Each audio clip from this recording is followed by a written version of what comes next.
One day, an elderly man sat quietly in the park, watching children play with carefree energy.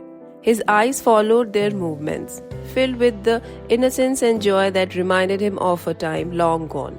Suddenly, a ball rolled over to where he sat, and moments later, a small boy ran up to him, slightly out of breath. The man smiled gently as he bent down to pick up the ball and handed it to the boy. "Thank you, uncle," the boy said with a grin. And instead of running off, he sat beside the man on the bench. "Do you come here every day?" the boy asked, his eyes wide with curiosity. The man nodded. "When you were a kid, did you love to play too?" the boy continued. "Yes," the man replied, his smile growing a little softer. "I used to love playing football. I was quite good at it, actually." "Did you become a football player then?"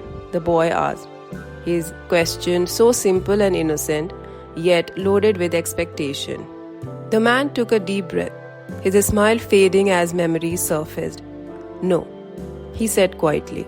"Why not?" the boy furrowed his brow. "If you were good at something, why didn't you keep doing it?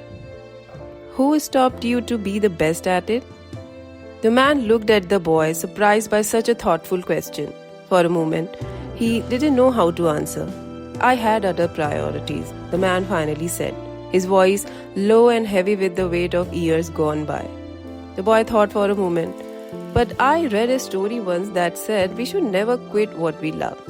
He stood up, picked up his ball, and smiled at the man. "Bye, uncle," he called as he ran back to his friends.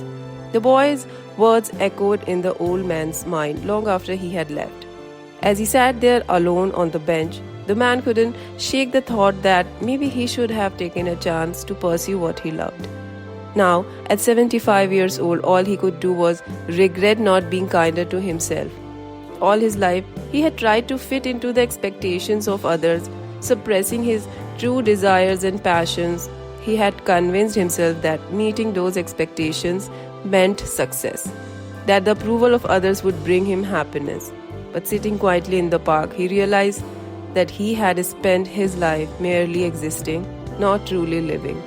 He had worn the mask of contentment because the world had given him its approval, even though his inner self had never done the same.